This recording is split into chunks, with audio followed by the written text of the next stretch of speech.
projeto, ele trabalha, ele tem um objetivo de criar uma teia da sustentabilidade no território do Cariri.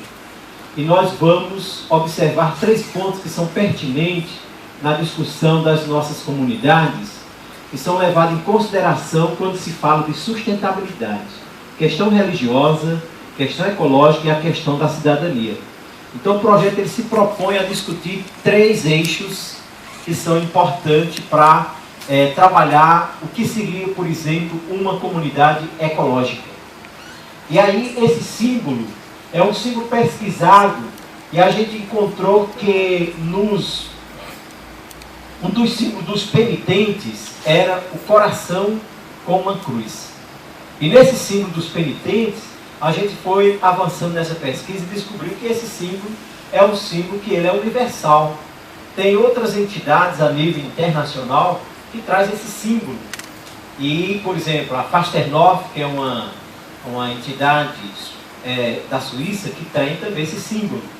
Então a gente percebeu que, sendo um símbolo que traz algo que traduz um sentimento mais universal, ele é propício para que a gente possa estar se apoderando dele para fazer também um resgate do que é um símbolo que mexe com a identidade de um povo. Então, esse projeto, ele foi pensado a partir de uma ação da pastoral da Diocese de Crato, e o Ministério da Caridade é o ministério que trabalha as ações sociais ligadas às pastorais sociais da Diocese. A ideia, ela parte de uma discussão, que é uma própria discussão do documento da igreja, documento de Aparecida. O que é que chama documento de Aparecida? É o documento, é o encontro dos bispos da América Latina e Caribe. Então esse documento, na discussão, ele faz referência, 3 pontos faz referência à questão da ecologia. Então, colocando que a criação é manifestação do amor providente de Deus, foi nos entregue para que cuidemos dela e a transformemos em fonte de vida digna para todos. Nossa irmã, a Mãe Terra, é nossa casa comum. É o lugar da aliança de Deus com os seres humanos e com toda a criação. Tendo em vista a sociedade do bem viver. O bem viver é uma proposta de vida dos povos indígenas, né? Se fala do bem viver. Quando você vive numa comunidade, a comunidade indígena, ela não está preocupada, por exemplo, de adquirir bens para lucrar desses bens. A preocupação é ter uma vida de qualidade. Essa é a preocupação. Então, hoje, nós devemos nos apropriar dessa discussão do bem viver, considerando que a igreja é uma grande defensora de homens, mulheres, idosos, jovens e crianças, no campo e na cidade, sobretudo os mais excluídos e marginalizados da sociedade. Então, o projeto, ele é um projeto de assessoria, por quê? Porque pretende ajudar as comunidades a trabalhar um pequeno projeto, onde esse projeto seja para discutir a questão voltada para a dimensão da ecologia e também ver como captar recursos para que esse projeto seja de fato realizado. Comunidades ecológicas. O que é comunidade ecológica? Essa é a ideia do projeto. É fazer com que a gente possa discutir comunidade ecológica. E, por exemplo, nós temos várias comunidades que estão na sua organização, e nessa organização já tem projetos que são comprometidos com a defesa ambiental. Então, ali já podemos dizer, existe uma unidade de discussão de uma educação ambiental, que ajuda a comunidade a discutir a educação ambiental. Porque nós temos nossas comunidades, os alunos vêm das nossas comunidades. A intenção do projeto é trabalhar a ideia de comunidades ecológicas sustentável, como foi o Caldeirão do Beato Zé Lourenço. Portanto, uma das formas que nós temos nas oficinas, quando vamos fazer uma oficina de quintal produtivo, por exemplo, então, antes de fazer a oficina, nós trazemos a história do caldeirão para ser discutida.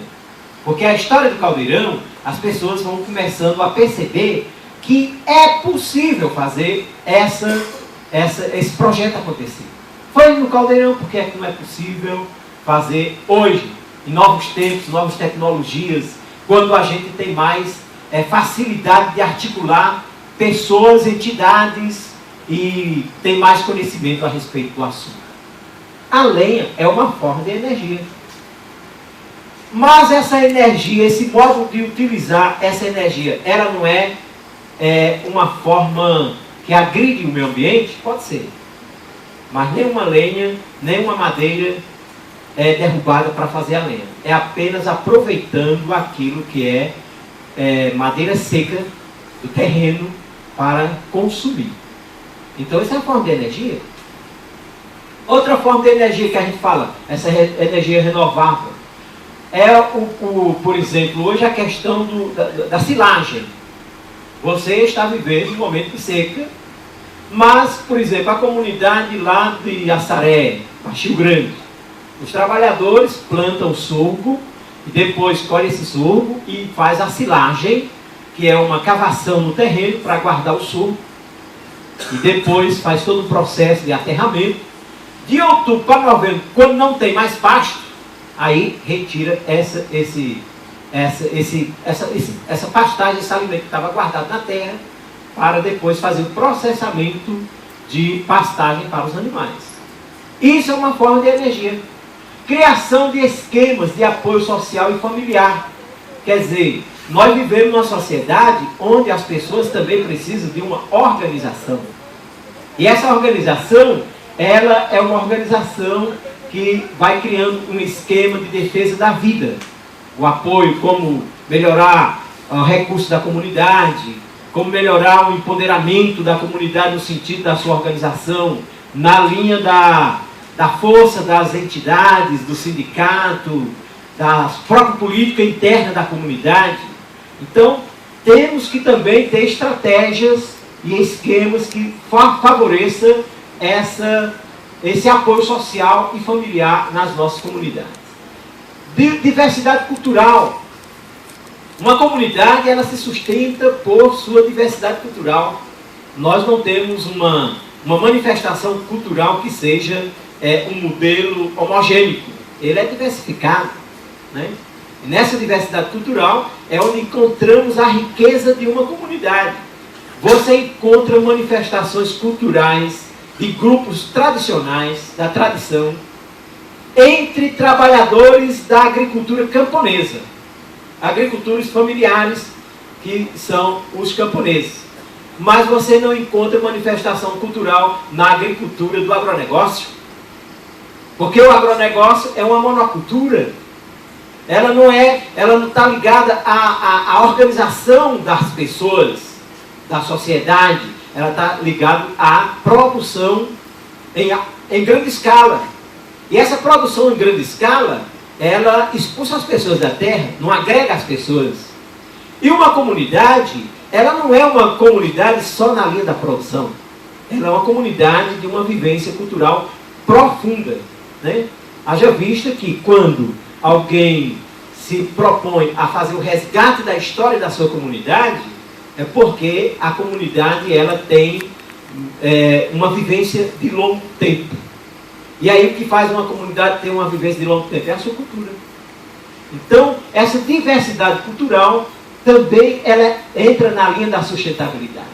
Vivência da espiritualidade ecológica e libertadora. Então, quando a gente fala de uma vivência da espiritualidade ecológica, nós estamos falando de uma mudança de paradigma. Nós temos que mudar o nosso comportamento com relação ao meio ambiente. Porque ou nós mudamos ou nós não vamos nos sustentar nesse planeta.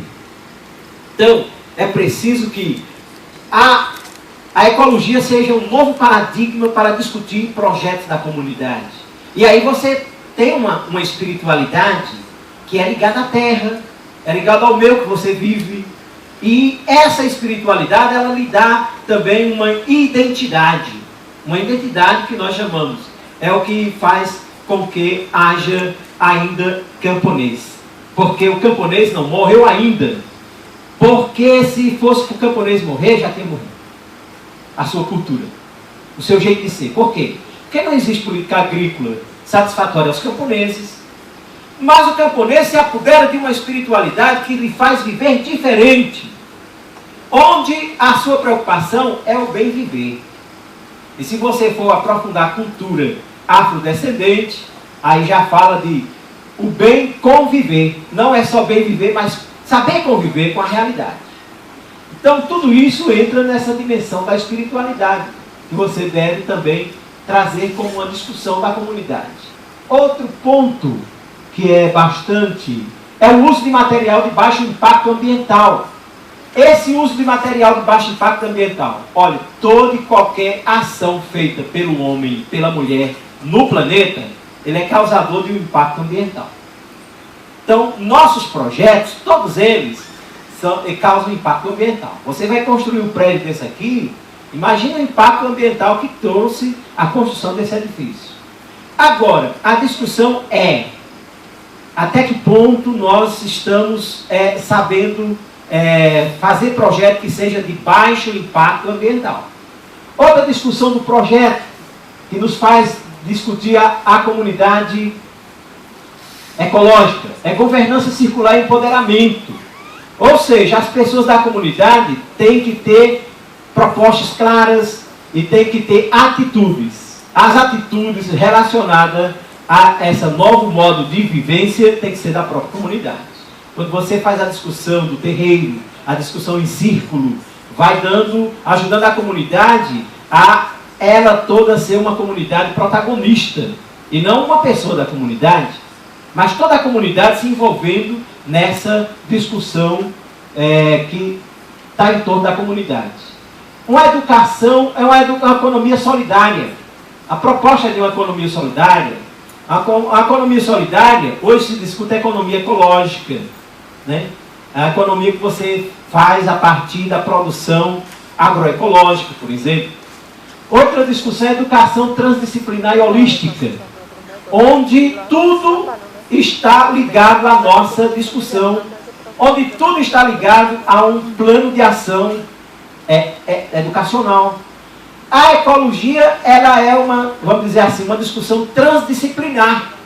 Não é uma discussão que é uma disciplina, ela faz parte de uma transdisciplinar. É uma discussão que nós temos que estar fazendo em todas as disciplinas que a gente discute com o aluno. Mas a nossa ação como professor, ela tem uma ação que é globalizada. O efeito, por exemplo, de uma comunidade e que forma a educação dessa comunidade, tem uma educação contextualizada que ajuda a comunidade também a ter um empoderamento. Então isso é de muita significação. E tendo como perspectiva o fortalecimento das comunidades. O projeto tem como perspectiva isso. Moradia, sustento, produção, vida social, lazer, educação, etc. Então essa discussão, ela faz parte do dia a dia da comunidade. E a moradia que nós temos, por exemplo, nós temos uma arquitetura que nós estamos acabando com essa arquitetura que é a Casa de Taipa. Né? É uma arquitetura de uma produção, de uma construção de casa de custos pouco, mas que hoje nós não investimos mais essa arquitetura, ela não serve. Por quê?